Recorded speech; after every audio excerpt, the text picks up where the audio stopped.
tenho várias perguntas que vocês me fazem normalmente aqui comigo. E foi uma caixinha de perguntas que eu abri. Rolou bastante pergunta, então eu vim aqui para responder cada uma das perguntas para vocês. Tragam as dúvidas de vocês, para quem de fato quer dar um passo à frente, para quem quer aí trabalhar com chocolate, para quem pensa em viver de fato de chocolate, vender chocolate o ano todo. Se vocês tiverem alguma dúvida, eu vou respondendo as dúvidas que eu já linkei aqui, que são as mais perguntadas. Gente, ó, essa aula tem muita coisa. Sabe aquela parte do site que chama FAQ? São as perguntas mais frequentes. Então, aqui vai ser tipo o FAQ do chocolate, tá? Então, as perguntas mais frequentes do chocolate. Então, é uma aula que tem muito conteúdo, mas é uma aula teórica, tá? Então, assim, a gente não vai fazer nada aqui de receita. Gente, teoria é fundamental. Aprendam a técnica direitinho para depois a gente aplicar isso lá na prática, né? Quando a gente vai fazendo receita e tal. Seguinte, todos os chocolates 70% são iguais? Não! Por quê? O que significa um chocolate 70%? Então prestem atenção. Cada chocolate vai ter uma fórmula, né? Então cada empresa, cada marca faz a sua fórmula de chocolate. Inclusive, algumas marcas têm vários chocolates 70% diferentes. Então, eles não são todos iguais. Cada chocolate daquela marca vai ser diferente um do outro, porque a formulação deles é diferente. O que significa, então, a porcentagem? A porcentagem do chocolate, até ontem falamos sobre isso, mas vamos recapitular. É a soma entre manteiga de cacau, massa de cacau ou líquido de cacau, dividido pelo total. Não, pelo total. Dividido pelo total, não total dividido. Isso tá certo, tá certo.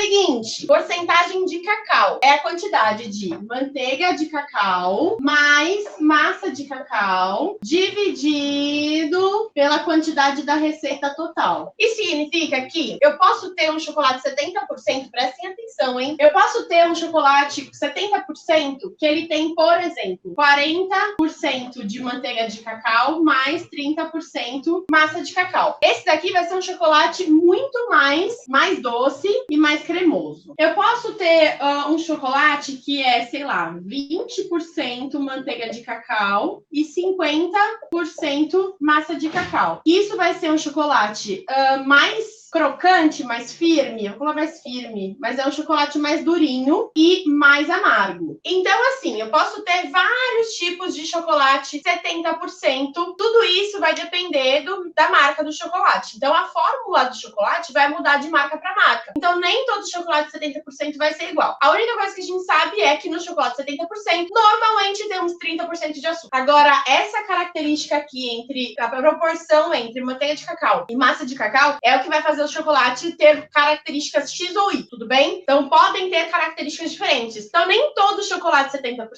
é muito amargo. Pode ser que essa formulação aqui seja pensada de forma a que ele seja menos amargo, tudo bem? Ou mais doce. Nem todo chocolate 70% tem pouca gordura também, porque a gente tem essa quantidade de manteiga de cacau aqui que também pode ser variável. Então, por exemplo, no primeiro exemplo que eu dei, tinha 40% de manteiga de cacau. No segundo exemplo, tem 20%, tem bem menos gordura. Então, é um chocolate que ele vai ser menos cremoso, ele vai ser mais firme, mais duro. Aquela quebra do chocolate vai fazer um barulho bem forte, vai fazer um snap bem forte. A gente chama de snap esse barulho. Certo? Essa porcentagem de cacau, gente, serve para todos os chocolates. Então, por exemplo, um chocolate 30% ao leite, ele vai ser um chocolate que tem normalmente 30% de açúcar e 30% vai ser divididos entre manteiga de cacau e massa de cacau. Beleza? Beleza, acho que retirei essa dúvida. Ganache é sempre chocolate com creme de leite? Ganache é uma mistura de chocolate mais um líquido. Uma mistura não, Valerinha. É uma emulsão. Sim, é uma mistura de gordura e água, tá? Então, é uma emulsão. A gente precisa juntar duas substâncias que não se misturariam normalmente, certo? Então, sempre é chocolate mais o líquido. Que pode ser creme de leite. A gente tem essa concepção de que é sempre chocolate mais creme de leite. Não é só o chocolate com creme de leite, tá? Então, pode ser chocolate com leite, pode ser chocolate, por exemplo, para você não ter lactose, você pode usar um chocolate amargo, 70%, e misturar com um leite, por exemplo, de amêndoas. É uma ganache. Ou com tá? suco. Ou com suco, enfim, com qualquer substância líquida, a gente tem uma ganache. Inclusive, mas professora, diz que chocolate não pode misturar com água. E, de fato, isto é, de certo modo, real. Mas o que acontece? É regra, mas tem exceção. O que significa essa exceção? Tem um cozinheiro bastante famoso, eu acho que foi o Hervé Diz que fez isso. Ele faz uma mousse de chocolate mais água. Então, tudo depende da proporção. Então, assim, chocolate com uma gotinha de água vai dar ruim, vai ficar duro, vai ficar empastado, vai ficar péssimo. A gente pode fazer chocolate com bastante água, por exemplo, e a gente vai ter uma calda rala. Isso pode acontecer. Chocolate mais um líquido. Lembrando, a gente usa creme de leite porque, além de ser um líquido, ele também tem gordura, que também vai ajudar a dar cremosidade. Tudo bem? Então, por isso que a gente acaba usando bastante o creme de leite. Ele vai deixar mais cremosa. Mas nada impede, por exemplo, da gente usar chocolate, um leite e uma manteiga. Ou chocolate, um suco e uma manteiga, tá? Que a manteiga vai entrar nesse lugar aí da gordura. Qualquer chocolate tem que ser chocolate. Por que tem que ser chocolate? Se na embalagem tiver escrito cobertura, significa que vai ter uma qualidade um pouco duvidosa. Então, assim, ai, professor, não dá certo? Dá certo. Mas a qualidade vai ser ruim? Eu não vejo muito sentido. Tá? Não vai ficar uma ganache gostosa. Vai ficar uma ganache bem gordurosa. E aí, eu não acho que é gostoso, tá? Então, qualquer chocolate você consegue fazer ganache. E ganache, gente, não existe uma receita de ganache. Existem inúmeras possibilidades. Porque, de acordo com a proporção dos ingredientes, a gente vai ter uma ganache mais líquida ou uma ganache mais firme. Por exemplo, para uma calda de bolo ou uma trufa enrolada. Então, a gente vai variar aí a proporção entre chocolate e líquido de forma que a gente tenha texturas diferentes. Ou uma trufa, foi uma ganache enroladinha. Pode, super pode. Pode fazer um doce que é só ganache, sim. Quando mistura com suco, não fica com aspecto estranho? Então, porque falta gordura. Então, aí também vai de emulsionar direito. Então, aspecto estranho pode ter sido porque não emulsionou. Então, a gente precisa emulsionar. Como a gente emulsiona? Bate com lâmina, tá? Não, nunca batedeira. Tem que ser alguma lâmina, tipo liquidificador, processador ou mixer. Tudo bem? A gente consegue emulsionar melhor a textura de ganache, tá? Então, uma ganache que fica com aspecto estranho, às vezes ela fica meio com carinha de talhada. Então, é porque ela não foi emulsionada corretamente. Bate com o mixer, ou bate no liquidificador, ou bate no processador, que você vai ter uma ganache mais emulsionada, certo? Faz diferença fazer a ganache usando o mixer? O ideal é sim usar o mixer, porque o mixer vai fazer essa emulsão ser mais correta, ele vai emulsionar de forma adequada. Gente, a emulsão é sempre, por exemplo, eu sempre dou esse exemplo porque acho que é o mais clássico de todo mundo saber. Por exemplo, a maionese. Maionese é uma mistura de óleo mais o ovo, que é um líquido, tudo bem? Então a gente tem uma emulsão quando a gente faz uma maionese. Um monte de gente odeia fazer maionese porque fala que talha, que não dá certo, não sei o quê. Se não deu certo, é porque ou tá em temperatura inadequada ou a emulsão não foi feita de forma correta, que é temperatura inadequada, jogar o óleo todo de uma vez só, aí não dá tempo de emulsionar. Então tem várias coisas que podem fazer essas emulsões quebrarem. Então, quando ela quebra, a gente precisa de novo bater para que volte uma emulsão. O que significa cobertura? Significa que tem gordura, só gordura vegetal que não é manteiga de cacau. Então, se tiver escrito chocolate, inclusive eu trouxe aqui duas informações retificar. Uma delas, na verdade, não vou nem retificar, eu só vou comentar sobre ela. Uma delas é que o chocolate Milka não tem adição de gordura vegetal. E não mesmo, tá? Eu ganhei chocolate da minha tia da Alemanha. E aí eu fui ver a embalagem, de fato não tem, tá? Então ele só tem manteiga de cacau. Por isso que o Milka acaba sendo mais caro, porque ele tem só manteiga de cacau. Manteiga de cacau é caro. Então o Milka é um chocolate, não é uma cobertura, certo? A outra coisa que eu preciso retificar é sobre o chocolate Inovari da Harold. Fui pesquisar um pouco mais para trazer essa informação para vocês hoje. Ainda não foi conclusiva, tá? A minha pesquisa, mas o que parece ser é uma cobertura, porque não leva manteiga de cacau, mas leva uma gordura semelhante à manteiga de cacau. O que significa isso? Significa que precisa passar pelo processo de temperagem. Eles dizem que existe uma segurança maior. Honestamente, não achei por que tem essa segurança maior. Não faz sentido. Porque se precisa passar pelo processo de temperagem, ao meu ver, honestamente, a única coisa que atrairia uma pessoa a comprar esse chocolate e não comprar um nobre é o preço. Porque se os dois precisam de temperagem, um é cobertura, o outro é chocolate, a cobertura é mais barata. É a única diferença no trabalho que eu digo. Então eu acho que assim, não faz sentido você comprar esse chocolate. Compraria o chocolate nobre normal mesmo, que acho que seria melhor. Ó, tá sempre escrito nessas letrinhas miúdas que vão descrever o produto, ó, chocolate meio amargo. Se está escrito chocolate chocolate é chocolate. A embalagem cobertura tá escrito cobertura, tá? Os dois são da mesma marca. Um é ao leite, o outro é meio amargo. Só que esse aqui é cobertura e esse aqui é chocolate, tá? Mas tá escrito na embalagem, é só ler, gente. Aqui embaixo tá escrito cobertura, sabor, chocolate ao leite. Tudo bem? Então essa é a diferença. Por que o chocolate branco é amarelado? Porque ele é feito 100% com manteiga de cacau. Ele não leva massa de cacau. E a manteiga de cacau, assim como a manteiga que a gente tem normal, de uso em casa, de leite de vaca, ela também é amarelada. Então, por conta da cor natural da manteiga de cacau. Depois entra ainda na receita açúcar, leite em pó. Então, o leite em pó também tem uma coloração levemente amarelada. Então, o chocolate branco acaba ficando com esse tom um pouquinho mais amarelado. Beleza? Existe chocolate em pó branco? Não ou sim?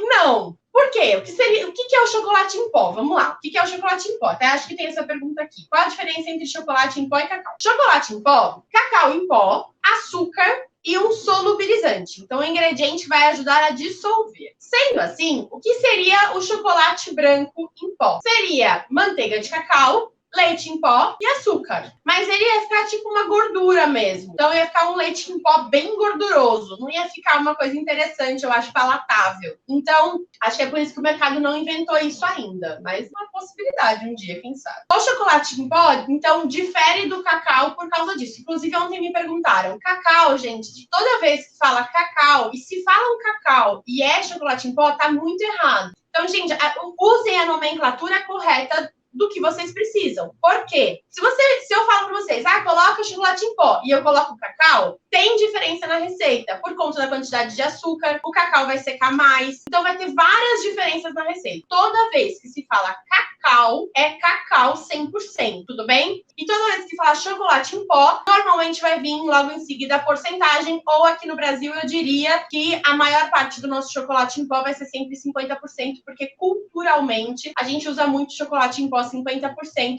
do padre, tá? A Nestlé aí, uma mega indústria brasileira. Brasileira não, né? Suíça, mas que tá muito grande no Brasil. Chocolate nobre. Por que sua? Gente, todos os chocolates suam, tá? Em determinadas condições. Todos. Desde o mais caro até o mais barato. Até a cobertura vai suar em determinadas condições. Quais são essas condições? Se a gente deixar esse chocolate exposto, ou essa cobertura, exposta durante muito tempo à umidade. Mas, se a gente deixa o chocolate muito tempo dentro da geladeira, que tem muita umidade dentro da geladeira normalmente, se você tira uma garrafinha de água, se eu deixo ela dentro da geladeira e eu tiro, o que vai acontecer? Vai formar várias gotículas de água aqui fora, certo? Ela vai suar, né? Assim como a gente, quando tá com o corpo muito quente, a gente sua, né? É um controle de temperatura. Acho que física isso. Além, no nosso caso de ser biológico, é física isso. É um controle de temperatura. Sendo assim, o chocolate vai suar porque ele ficou dentro de um ambiente muito frio, pegando umidade, absorvendo umidade. Quando você tira para um ambiente mais quente, ele vai ter um choque de temperatura. E ele vai automaticamente começar a jogar para fora essa umidade. Essa umidade que ele joga para fora vai ter, depois que ela seca, vai ficar uns granulozinhos. Por isso que a gente chama esse erro de sugar bloom. Quer dizer, o açúcar dissolveu nessa água e foi para a superfície do chocolate. E aí, depois que essa água seca, fica meio arenoso. Eu tenho alunas que moram aqui no interior de São Paulo, que também é bem quente, estão conseguindo trabalhar com chocolate nobre, fazendo alguns tipos de acertos, alguns caminhos mais corretos para o trabalho de chocolate em lugares quentes. Eu tenho uma aluna em Teresina que também trabalha com chocolate nobre. Certo? Então, assim, gente, dá para trabalhar com chocolate nobre? Dá super. Eu vou falar assim, sei lá, deserto do Saara talvez não seja tão fácil assim, mas é possível, tá? É possível. Usar algumas ferramentas para facilitar o seu trabalho. É óbvio que o ar-condicionado, de fato, facilita o trabalho. Quando você tem muita coisa para fazer, muita produção à base de chocolate, o ar-condicionado vai ser super bom, com certeza, tá? Então, sim, é ótimo ter ar-condicionado, mas dá para fazer sem, até você juntar uma graninha e o primeiro investimento que você vai fazer fazer vai ser no ar-condicionado. O que vai ser ótimo, já que é calor aí, isso já vai dar uma refrescada em você também. Qual o chocolate ideal para fazer raspas? Você quer que eu te fale o melhor ou você quer que eu te fale o mais fácil? O mais fácil vai ser um chocolate cobertura, uma cobertura de sabor chocolate, tá? Que não é chocolate, eu já falei para vocês aqui muitas vezes. Por que isso? Porque a raspa, para ela enrolar, ele precisa ter uma quantidade de gordura. Mas isso não significa que a gente não consiga raspa com chocolate nobre. Muito pelo contrário. Lá no meu curso eu ensino a fazer, por exemplo, canudinhos, cigarrete de chocolate nobre. Então, assim, dá um pouquinho mais de trabalho? Dá um pouquinho mais de trabalho. Mas fica absurdamente melhor, tá? Tipo, absurdamente. Milhões de formas de usar chocolate em decoração, tá? Então, assim, muitas e muitas mesmo. Então, se é para decoração de bolo, de doce e tal, dentro do meu curso tem uma aula, um módulo que eu falo só sobre decoração. Aí a gente fala sobre várias possibilidades de decoração. Muitas. Inúmeras possibilidades, tá? Então dá para fazer raspa, mas dá para fazer plaquinhas, dá para fazer com transfer, dá para fazer com arabesco, dá para fazer com cigarrete, dá para fazer com leque, dá para fazer com, o que você quiser na sua cabeça, aí dá para fazer com chocolate. O que fazer, Aline, o que fazer para que isso não prejudique? Já peguei aulas para o uso do chocolate nobre, mas mesmo fazendo a temperagem com termômetro e seguindo as instruções, não consigo fazer com que não derreta. Como faço? Tem que fazer direito. E assim, não que o curso que você fez, enfim, não te ensinou direito. Às vezes, a dificuldade está em como é que você vai adaptar aquela técnica na sua cozinha. Eu já fiz cursos, por exemplo, que na cozinha lá que eu fazia aula era sensacional. Era a coisa mais maravilhosa do mundo, tudo dava certo. A hora que eu cheguei na minha cozinha, nada dava certo, era uma desgraceira. Então é isso, gente, tem que saber adaptar. Infelizmente, não consigo investir num ar-condicionado na cozinha, pois moro na casa de outra família. Então não posso mexer na estrutura e ainda o dinheiro para isso. Mas olha, prestem atenção. O que eu tenho de propósito é fazer vocês terem uma segurança financeira, trabalhando de forma autônoma, para vocês conseguirem investir no que vocês quiserem. Então, se você começa na cozinha aí, da onde você tá, você começa a vender seu chocolate. Depois de um tempo, você consegue juntar o seu dinheirinho para você conseguir investir na sua cozinha dos sonhos, tá? Não tem escalar montanha que você sai do pezinho da montanha e para lá em cima. É uma construção. Então, através de gestão, através de técnica, eu vou construindo com você o seu castelo. Eu trabalho com chocolate em horários mais frescos, cedinho de preferência. É isso, gente, é se adaptar. Não é querer trabalhar com chocolate ao meio-dia, só pino na sua cabeça, não vai funcionar, é óbvio. Então é exatamente isso, vocês têm que se adaptar para conseguir usar o chocolate da melhor forma possível. Na cozinha de vocês pode acontecer X, Y, Z, A, B, C. E aí, se você não sabe a técnica, você não vai conseguir resolver. E eu quero te ensinar a técnica para que você saiba resolver. Então, por que você precisa dar um choque térmico? Qual é o tempo que você precisa para dar esse choque térmico? Qual é a temperatura que você está no começo e qual tem que estar lá no final? Você tem que ter tudo isso para que você consiga, de fato, resolver caso dê um chabu aí, tudo bem? Então, por exemplo, quando eu ensino macarrão, eu dei algumas aulas particulares de macarrão esse ano. Como é que eu faço? Eu não ensino só a receita do macarrão. Tá aí, boa sorte, vai dar tudo certo, tô torcendo por você. Não, eu ensino tudo. Ó, se o seu macarrão acontecer isso, é por conta disso. Se o seu macarrão acontecer aquilo, é por conta de não sei o quê. E assim eu vou explicando para a pessoa exatamente quais são os problemas que podem acontecer e como ela vai solucionar. Isso é técnica. Qual embalagem você recomenda para bombons dentro do ovo de Páscoa? Com papel chumbo fica feio esteticamente. Papel transparente, o chocolate suja o papel. Tudo depende da forma que você embala. O ideal é o chumbo, porque o chumbo ele vai segurar. O chumbo, gente, papel chumbo, ele parece papel alumínio, mas ele não é papel alumínio. É parecido, mas não é a mesma coisa. O chumbo é bem mais fininho do que o papel alumínio, então ele é bem mais delicado. Tem que comprar um chumbo que seja do tamanho que você precisa, tá? Porque se você usar um chumbo muito grande, com certeza ele vai ficar cheio de remendo ali, não vai ficar bonito. Então, precisa ser um chumbo do tamanho adequado para o seu bombom e ele vai proteger o seu produto de choque térmico, de temperatura muito quente. Então, o chumbo é, sim, muito útil. Eu embalo tudo com chumbo. Tudo que eu faço aqui embalo com chumbo. A não ser, não é tudo não, é uma mentira, eu contei uma mentira agora. A não ser quando é produto que eu quero que a pessoa veja. Que a embalagem não pode ser fechada. Então, às vezes, chocolate rubi, às vezes alguma coisa com castanha, tá bonito, eu quero que o cliente veja, porque vai valorizar o meu. Aí eu embalo com alguma coisa transparente. Pode ser um celofane, às vezes uma caixinha. Depende do produto, tá? O transparente, se derreter, ele primeiro que ele não vai segurar, né? Vai direto o calor. O chumbo, ele tem essa função de segurar a temperatura. Então, de fato, ele é bem melhor para embalagem. Ó, o que é chocolate Gold? Não sei se vocês já ouviram falar. É o chocolate da marca Callebaut. E esse chocolate Gold da Callebaut, qual é que é a dele? Qual é que é o esquema do Gold? O Gold é um chocolate branco, caramelizado. Então, em condições perfeitas lá dentro da Callebaut para todos os lotes saírem iguais. Então, ele é caramelizado e ele tem um toque de flor de sal. O Gold nada mais é que um chocolate, então, branco, que passou por um processo de caramelização e tem um toquezinho de flor de sal. Esse é o chocolate Gold, que é só da Callebaut, tá? Ele não é um tipo a mais de chocolate. Eu não sei nem o que pode ser considerado. Talvez é um chocolate específico, mas não sei se é um tipo a mais. E eu vou encerrar com 2 perguntas. Primeira, existe chocolate 100%? Sim,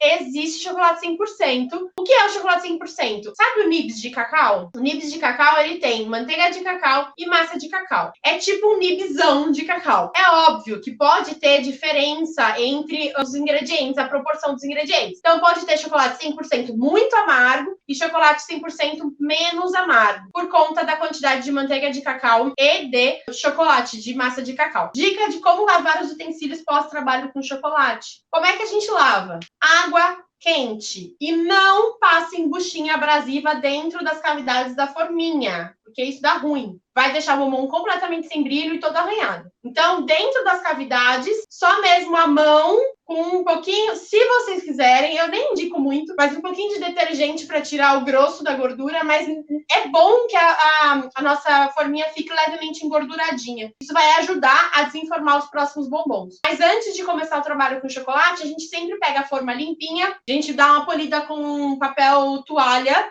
ou com algodãozinho dentro das cavidades, para que fique bem limpinha, para depois entrar o chocolate. Mas então sempre água quente e nada que seja abrasivo, beleza?